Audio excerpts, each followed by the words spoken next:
वहीं रूस की सेना के हमले में इरपिन शहर तबाह हो गया।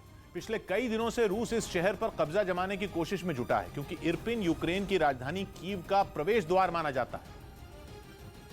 मतलब यह कि अगर इस शहर पर कब्जा हो गया तो पुतिन की सेना कीव में भी आसानी से दाखिल हो जाएगी, और इसी वजह से रूसी सेना इस शहर पर कब्जा करने के लिए ताबड़तोड़ हमले कर रही है, जिससे पूरा शहर तबाह हो गया। वहां से जो तस्वीरें सामने आई उनमें शहर की इमारतें खंडहर में तब्दील दिखाई दी। एक भी इमारत ऐसी नहीं दिखी जिस पर रूसी सेना के हमलों के निशान न हो। 1 महीने पहले तक इन इमारतों में लोग अपने परिवार के साथ रहते थे, लेकिन अब वहां इंसान तो क्या कोई जानवर तक नजर नहीं आता। रूसी सेना से बचने के लिए वहां रहने वाले लोग जान बचाने के लिए भाग खड़े हुए, और जो बचे वो आसमान से होने वाली बमबारी में मारे गए।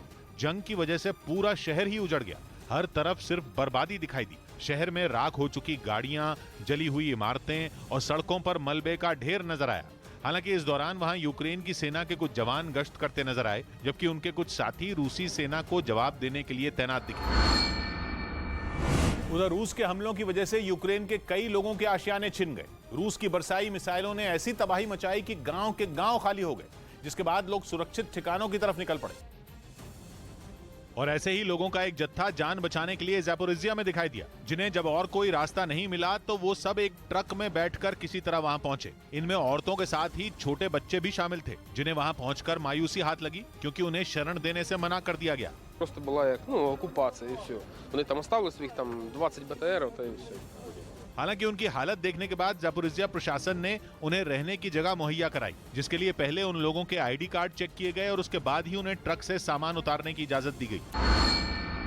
इस बीच यूके के साइबर इंटेलिजेंस विभाग ने दावा किया कि रूस उन देशों पर साइबर हमला कर सकता है जिन्होंने यूक्रेन युद्ध के लिए पुतिन का विरोध किया, और यही वजह है कि रूस बदला लेने के लिए यूक्रेन और उसके पड़ोसी देशों को निशाना बना सकता है। बताया गया कि रूस साइबर हमले के लिए अपने टारगेट की तलाश में जुट गया।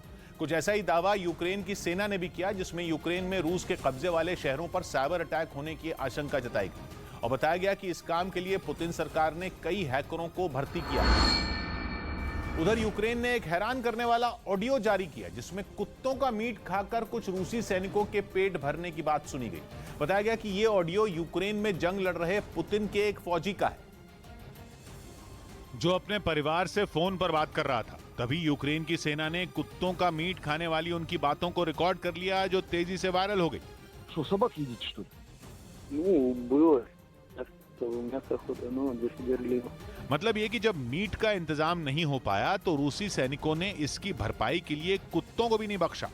बताया गया कि सेना की तरफ से खाने पीने की जो चीजें मिली थी उन्हें खाकर रूस के सैनिक ऊब चुके हैं, इसलिए उन लोगों ने ताजा मीट खाने के लिए कुत्तों का शिकार करना शुरू कर दिया।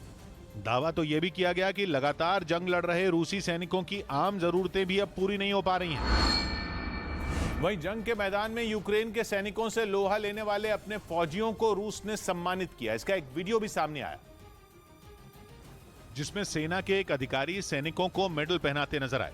सैकड़ों की तादाद में रूसी जवान दिखाई दिए, जो यूक्रेन से जंग लड़कर लौटे थे। एक एक कर सैनिकों को मेडल पहनाकर उनका हौसला बढ़ाया गया। बताया गया कि इन जवानों ने यूक्रेन के सैनिकों से डटकर मुकाबला किया, इसीलिए जब ये देश लौटे तो हौसला बढ़ाने के लिए सम्मान समारोह रखा गया। इस दौरान वहां मौजूद ब्रिंस्क प्रांत के गवर्नर ने अपने फौजियों की जमकर तारीफ की। जंग की वजह से घर से दूर हुए रूसी सैनिक जब अपने परिवार से मिले तो वो भावुक हो गए। कुछ ने तो गले मिलकर देश वापसी का जश्न मनाया। यूक्रेन ने लुहांस्क के एक इलाके में चल रही जंग की कुछ तस्वीरें जारी की। रूसी सेना का दावा है कि उसकी मदद से अलगाववादियों का लुहांस्क के ज्यादातर हिस्सों पर कब्जा हो गया है, और जो इलाके बाकी बचे हैं उन पर कब्जा करने के लिए यूक्रेन के सैनिकों के साथ युद्ध जारी है, जिसका एक वीडियो भी सामने आया, जिसमें साफ दिखा कि लुहांस्क के जिस इलाके पर बमबारी हुई वहां एक जोरदार धमाका हुआ और फिर वहां से आग का गोला आसमान की तरफ उठा। इसके बाद आग के शोलों के साथ निकलने वाला काला धुआं चारों तरफ फैल गया। हालांकि तुरंत ही राहत और बचाव दल के लोग भी वहां पहुंच गए और आग को बुझाने के लिए जूझते नजर आए। इतना ही नहीं, रूसी बमबारी से वहां हुई तबाही की कुछ और तस्वीरें भी सामने आई, जिनमें एक तस्वीर में भारी भरकम मिसाइल सड़क पर दिखी, जबकि वहां का एक तेल डिपो आग की लपटों में घिरा नजर आया। यही नहीं, मिसाइल हमले की वजह से तेल डिपो से निकलने वाली गैस ने भी आग पकड़ ली। रूस के इस हवाई हमले में कई इमारतें भी तबाह हो गई। उधर रूस ने यूक्रेन के राष्ट्रपति जेलेंस्की की बहादुरी को उनकी चालाकी बताया। यूएन में रूस के राजनयिक अलेक्जेंडर एलिमोव ने दावा किया कि ज़ेलेंस्की अपनी जगह छिपाने के लिए वीडियो एडिटिंग का सहारा ले रहे हैं और अपनी इसी बात को साबित करने के लिए उन्होंने एक वीडियो सोशल मीडिया पर शेयर किया। ये वीडियो एक लड़की ने बनाया था जिसमें वो हरे रंग के बैकग्राउंड के आगे खड़ी होकर अपने पीछे की जगह रिमोट से बदलती नजर आई। इसमें एक तस्वीर में तो उसने ठीक वही बैकग्राउंड दिखा दिया जो ज़ेलेंस्की के वीडियो में था। Украинских боевиков мы слышим. इस वीडियो के जरिए ये दिखाने की कोशिश की गई कि ज़ेलेंस्की ने दुनिया को गुमराह किया। रूस के राजनयिक का दावा है कि यूक्रेन के राष्ट्रपति ये नहीं बताना चाहते कि वो कहां हैं, यानी कि एक तरह से वो अपना ठिकाना छिपा रहे हैं। अब तक कीव में किसी बंकर में ज़ेलेंस्की के छिपने की बात कही जाती रही है। हालांकि एक बार उनके यूक्रेन से भागने की भी खबर सामने आई थी। इस बीच पुतिन ने यूरोप में खलबली मचाने वाले सबसे बड़े प्लान पर काम शुरू कर दिया। अप्रैल की 1 तारीख होते ही यूरोप के देशों ने अपने गैस के स्टॉक को चेक करना शुरू कर दिया। यह भी साफ हो गया कि जिस वक्त अमेरिका आर्थिक प्रतिबंधों का ऐलान कर रहा था, उस वक्त से पहले ही पुतिन उन प्रतिबंधों की काट निकाल चुके थे। इसीलिए पुतिन ने मार्च के पहले हफ्ते में ही उन देशों की लिस्ट तैयार कर ली थी जो रूस के विरोध में खड़े हैं।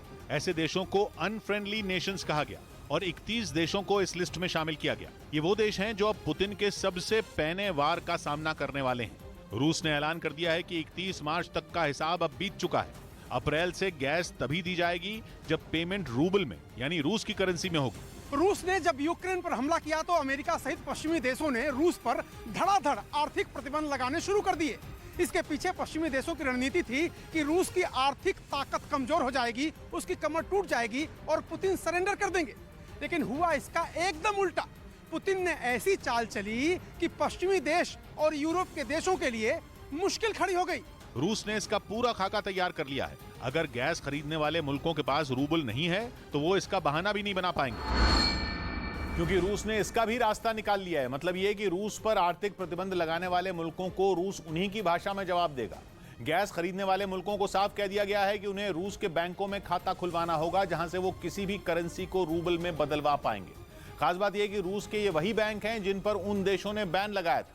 मतलब जिन 31 देशों ने या तो रूस के बैंकों पर बैन लगाया या बैन का समर्थन किया, अब उन्हीं 31 देशों की मजबूरी है कि उन बैंकों में खुद खाता खुलवाना होगा। सबसे अहम बात यह कि इस बार बीच का कोई रास्ता नहीं है। 1 अप्रैल से यह व्यवस्था लागू की गई थी, जिसका मतलब यह है कि अब इन देशों में जो गैस पहुंच रही है उसकी पेमेंट पुतिन की बताई गई नई व्यवस्था से ही करनी होगी। और अगर ऐसा नहीं हुआ तो यूरोप में हाहाकार मच जाएगा। ज्यादातर देशों ने रूस के अल्टीमेटम पर अब तक कोई सीधा जवाब नहीं दिया है, इसलिए गैस सप्लाई भी बंद नहीं की गई है। लेकिन अगर गैस सप्लाई बंद करने की नौबत आ गई तो गैस की मारामारी शुरू हो जाएगी। ये देश केवल अपने रिजर्व भंडार पर निर्भर होंगे और वहां गैस के दाम कई गुना बढ़ जाएंगे, क्योंकि नेचुरल गैस के बिना यूरोप के इन देशों में काम चलना बहुत मुश्किल है। उद्योग धंधे तक गैस की सप्लाई पर टिके हैं। ठंड से बचने के लिए लोगों को गैस की जरूरत पड़ती है। दावा यह है कि यूरोप के रिजर्व में जितनी नेचुरल गैस है उससे केवल 1 महीने का ही काम चल सकता है।